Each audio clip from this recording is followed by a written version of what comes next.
გადაცემის ბოლოს ისევ ამერიკას და ვაშინგტონს უბრუნდებით. სანამ დონალდ ტრამპი საპრეზიდენტო ფიცდადებს და თეთრი სახრიდან ქვეყნის მართვას შეუდგება, მანამდე მისი კაბინეტის წევრები საკვანძო თანამდებობების დასაკავებლად ემზადებიან.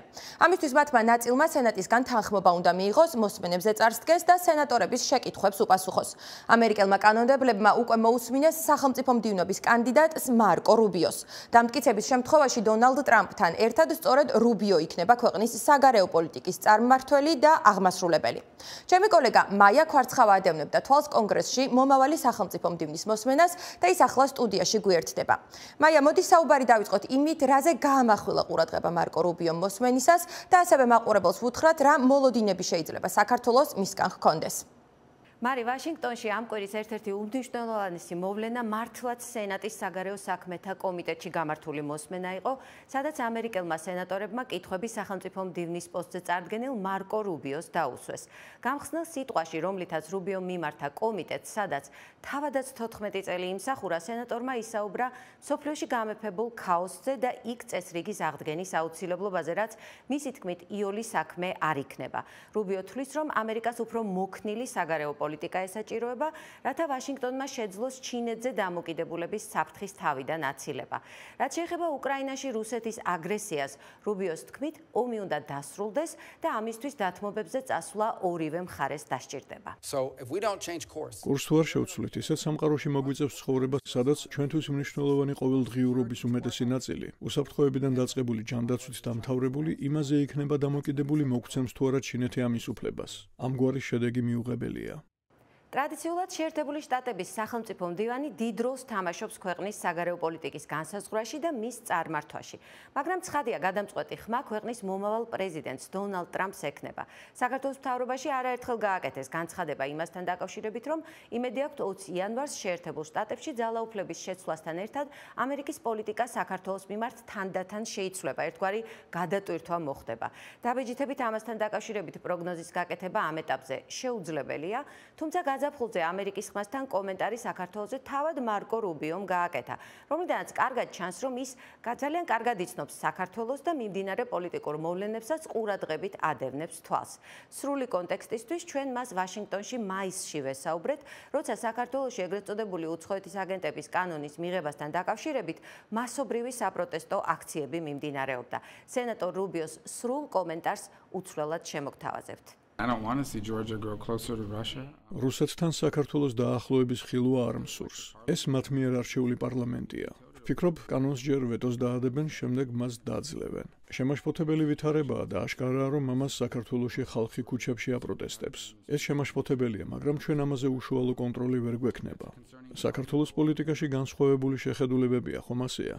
არის პრეზიდენტი, რომელსაც კანონი არ მოსწონს. საკანონმდებლო შტო, რომელსაც ის მოსწონს. კანონმდებლების ნაწილს კი არ მოსწონს. საზოგადოებიდან უამრავი ხალხია, ვინც კანონს აპროტესტებს. საქართველოში რაც ხდება, ეს მათი შიდა საქმეა და ამაზე უშუალო კონტროლი ვერ გვექნება. თუმცა ვფიქრობ, რომ ეს გახლავთ მოვლენების შემაშფოთებელი განვითარება. ვაშინგტონში არჩეული პრეზიდენტის დონალდ ტრამპის ადმინისტრაციისთვის ხელისუფლების გადაბარების პროცესი ფინალურ ეტაპზეა. პრეზიდენტ ჯო ბაიდენის ადმინისტრაცია აცხადებს, რომ საქართველოსთან დაკავშირებით ისინი მომავალ პრეზიდენტსა და სახელმწიფო დეპარტამენტის მომდევნო ლიდერს მტკიცე პოლიტიკას უტოვებენ. მაიკლ კარპენტერმა, უშიშროების ეროვნული საბჭოს წევრმა, ამერიკის ხმასთან საუბარში ხაზი გაუსვა იმას, რომ საქართველოს ბედი ქართველი ხალხის გადასაწყვეტია, მაგრამ კარპენტერი იმასაც ამბობს, რომ საქართველოს მთავრობის საგარეო პოლიტიკა თანდათან უფრო ემსგავსება რუსეთისა და ჩინეთის საგარეო პოლიტიკას. ვფიქრობ, ჩვენ ახალ ადმინისტრაციას ძალიან მტკიცე პოლიტიკას ვუტოვებთ. ჩვენ გავყინეთ ყველანაირი დახმარება. 95 მილიარდ დოლარზე მეტი მხარდაჭერა საქართველოსთვის.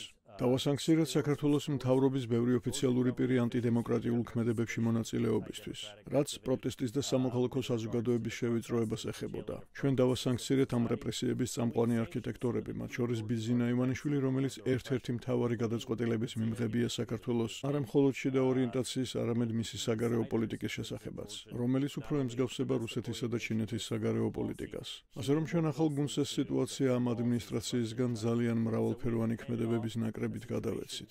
საბოლოოდ კი ცხადია, საკუთარი ბედი ქართველი ხალხის გადასაწყვეტია.